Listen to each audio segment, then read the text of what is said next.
अस्सलामुअलैकुम दोस्तों और साथियों, उम्मीद है आप लोग खैरियत से होंगे।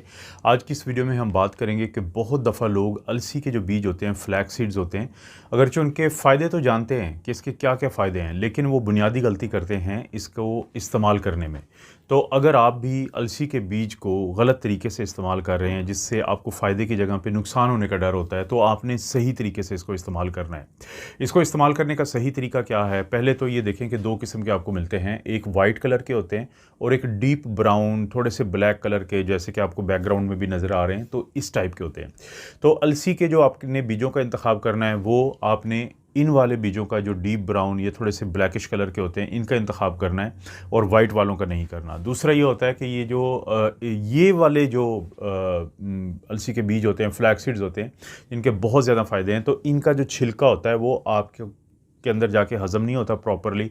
तो कभी भी इनको कच्चा खाने की गलती ना करें, क्योंकि ये बहुत हार्ड होता है और इसके अंदर फाइटिक एसिड होता है जो आपके अंदर जाके मसले बना सकता है। तो फिर इसका तरीका क्या है? इसका तरीका ये होता है कि सबसे पहले तो आप ये ड्राई रोस्ट करें। कितना खाना है वो मैं बाद में बता देता हूँ, कि जो आप जितने का आपने इंतखाब करना है उसको आपने ड्राई रोस्ट करना है और कोई उसमें ऑयल डालने की ज़रूरत नहीं है, सिर्फ आप ड्राई रोस्ट करेंगे।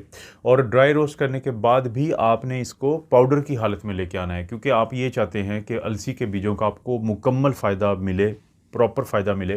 तो उसके लिए ज़रूरी है कि आप इसको पाउडर की शक्ल में लेके आएंगे, क्योंकि जब आप इसको पाउडर की शक्ल में लाते हैं तो फिर इसके एक तो मैक्सिमम बेनिफिट मिलते हैं, सबसे ज़्यादा फ़ायदे मिलते हैं, और रोस्ट करने से फिर और भी मसले हल हो जाते हैं जो छिलके की वजह से आपको मसले जन्म लेते थे। अब उसके बाद जब ये पाउडर बन गया, अब आपने इसको महफूज कर लिया, तो अब किस वक्त लेना है और कितना लेना है ये भी बहुत ज़रूरी है, क्योंकि लोग यहाँ पे भी गलती करते हैं। इसका जो बेहतरीन टाइम है इसके इस्तेमाल का, वो है सुबह नाश्ते से आधा घंटा पहले आप इसको इस्तेमाल करें। और क्वांटिटी कितनी लेनी चाहिए, इसको आपने जो लेनी है वो शुरू करें, आधा जो छोटा चम्मच होता है वो आप नीम गर्म पानी में हल करके पिएं। और इसको जब आप हल करेंगे नीम गर्म पानी के अंदर, यहाँ पे भी एक थोड़ी सी गलती होती है कि इसके बाद लोग रख देते हैं। बाज़ का इसको रखना नहीं चाहिए, बल्कि ना सिर्फ ये कि इसको फौरी तौर पे पी लेना चाहिए, बल्कि इसके बाद 2-3 गिलास पानी के पिएँ, या कम से कम एक तो लाजमी पिएँ इसके बाद। और सारे दिन में देखें, क्योंकि ये जो अलसी का बीज होता है बाकी तमाम बीजों की तरह ये भी पानी को अपने अंदर एब्जॉर्ब करता है, पानी को अपने अंदर ले जाता है और फूल जाता है। तो इसलिए आपने कोशिश करनी है कि अगर हम 2.5 से 3 लीटर आपको कहते हैं कि आपने रूटीन में पानी पीना है, लेकिन अगर आप अलसी का बीज इस्तेमाल करते हैं और पानी के इस्तेमाल में आपको कोई रुकावट नहीं है डॉक्टर की तरफ से, या आपको कोई ऐसी बीमारी नहीं है कि जैसे गुर्दों में, या कोई जो दिल के मरीज़ होते हैं जिनका दिल बहुत ख़राब हो चुका होता है और पावर ठीक नहीं होती उसकी, तो उनको हम कहते हैं आपने पानी कम पीना है। तो बाकी तमाम लोग 3 से 4 लीटर पानी ज़रूर पिएँ, ताकि जो आप पानी पिएंगे, ये जो अलसी के बीज हैं, फ्लैक्स सीड्स हैं, आपके जिस्म से पानी को खींचने की बजाय ये उस पानी को जो आपने इजाफ़ी पिया है उसको अपने अंदर शामिल करके, क्योंकि ये 9 से 10 गुना ज़्यादा फूल जाते हैं, या इतना पानी इनके अंदर जाता है। तो एक तो आपने नाश्ते से आधा घंटा पहले लें, पाउडर की शक्ल में लें, उससे पहले इसको ड्राई रोस्ट कर लें, और पानी आपने ज़्यादा पीना है। तो ये वो असल तरीका है कि जब आपको इसके सबसे ज़्यादा फ़ायदे मिलते हैं। क्या फ़ायदे मिलते हैं ये आप मुझसे पहले ही जानते हैं, क्योंकि इसके ऊपर वीडियोज़ हम बनाते रहते हैं।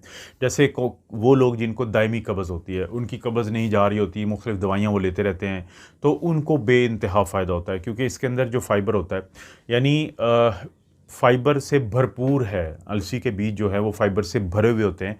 इसके अंदर दोनों किस्म का फ़ाइबर होता है, एक सालुबल होता है, एक इनसालुबल होता है। जो इनसालुबल फ़ाइबर होता है वो आपकी दायमी कब्ज़ को ठीक करने में बहुत मददगार है। इनसालुबल आपके जो डाइजेशन या हाज़मे को ठीक करने में बहुत मददगार है। आपको जो मुख्तलिफ़ किस्म के मसले चल रहे होते हैं आपके आंतों के, तो उनमें बहुत मददगार है। सिर्फ वो लोग कि जिनको गैस ज़्यादा बनती हो तो वो थोड़ा सा मोहतात रहेंगे, वरना ये अक्सर लोगों को आंतों के जो मुख्तलिफ़ मसाइल होते हैं और ख़ास तौर पे दायमी कब्ज़ जो होती है उसमें फ़ायदा मिलता है। इसके साथ साथ इसके अंदर क्योंकि सॉल्युबल फ़ाइबर भी होता है, और ये सॉल्युबल फ़ाइबर अगर किसी को कोलेस्ट्रॉल का प्रॉब्लम है, किसी की शुगर का कंट्रोल नहीं बेहतर हो रहा है, और यहाँ तक कि ब्लड प्रेशर के मरीज़ को भी फ़ायदा होता है। तो ये तीनों वो मसले हैं जो अलसी का बीज अगर आप बाकायदगी से इस्तेमाल करते हैं, और आधे चम्मच से आप शुरू करें, और अगरचे आप इसको 2 बड़े चम्मच भी ले सकते हैं, लेकिन क्योंकि सर्दियों में आप ज़्यादा लें, गर्मियों में आप ज़्यादा से ज़्यादा मैक्सिमम कोशिश करें कि जो एक खाने वाला चम्मच है उस तक जाएँ। लेकिन मेरी आपको यही होगा कि गर्मियों में आप आधा छोटा जो चम्मच से शुरू करके एक जो छोटा चम्मच है उसको आप नीम गर्म पानी में हल करके पीने की रूटीन पे आ जाएँ। तो शुगर का फ़ायदा, ब्लड प्रेशर का फ़ायदा, कोलेस्ट्रॉल का फ़ायदा, और इन सब की वजह से आपकी जो दिल की सेहत है है उसको फ़ायदा मिलता है। फिर वेट लॉस में तो ये बहुत ही ज़्यादा कारआमद है। यानी वेट लॉस के लिए जब भी कोई भी ऐसी आपकी स्कीम नहीं हो सकती कि जो डाइटिशियन आपको बना के दे और अलसी के बीज का बीच में ज़िक्र ना हो, क्योंकि इसके अंदर जो मौजूद बेइंतहा फ़ाइबर होता है वो आपको फिलिंग इफ़ेक्ट देता है। जैसे मैंने कहा था कि ये 9 गुना के करीब पानी को अपने अंदर लेके जाता है, फूल जाता है, जेली बन जाती है।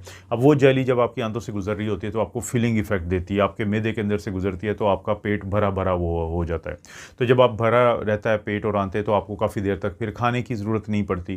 तो आपका वज़न जो है वो कम करने में बहुत मददगार है ये जो फ़ाइबर है। और ये हेल्दी तरीके से किस लिए कि इसके अंदर ना सिर्फ ये कि फ़ाइबर मौजूद है, बल्कि इसके अंदर कॉपर है, इसके अंदर आयरन है, इसके अंदर मैग्नीशियम है, इसके अंदर कैल्शियम है, इसके अंदर विटामिन डी है और भी बहुत सारे इसके अंदर मिनरल्स हैं, लिग्निन नामी कंपाउंड हैं, वो भी मदद करते हैं। तो ये वो तमाम चीज़ें हैं कि जो आपके वज़न को कम करने में मदद देती हैं। ओमेगा 3 फैटी एसिड, हम बहुत दफ़ा लोगों को कहते हैं कि आप ओमेगा 3 फैटी एसिड वाली चीज़ें इस्तेमाल करें, क्योंकि आपके दिल की सेहत, खून के नालियों की सेहत और दिमागी सेहत, इन तमाम चीज़ों में बहुत मददगार है।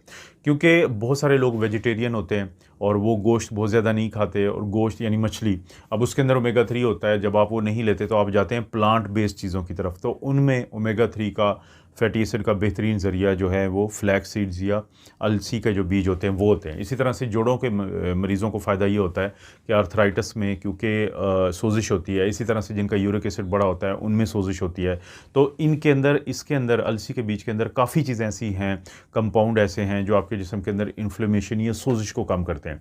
तो ये आपको फ़ायदा है। बहुत सारे लोग जो थोड़ा सा काम करके थकावट का शिकार हो जाते हैं तो उनको फ़ायदा हो जाता है। अलगर्ज़ ये कि अलसी के जो बीज हैं वो एक बेइंतहा फ़ायदा है उनका। सिर्फ़ क्या होता है कि लोग गलती करते हैं कि कब इस्तेमाल करना है, कितना इस्तेमाल करना है और कैसे इस्तेमाल करना है।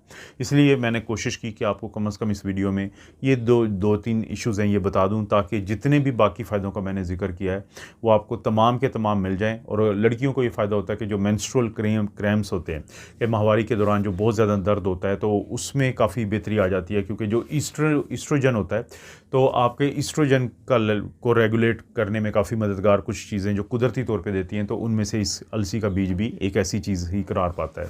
तो दोस्तों, उम्मीद है कि आपको ये थोड़ा सा कॉन्सेप्ट क्लियर हुआ होगा कि अलसी के बीज को इस्तेमाल करने का तरीका असल क्या है और किस वक्त करना चाहिए।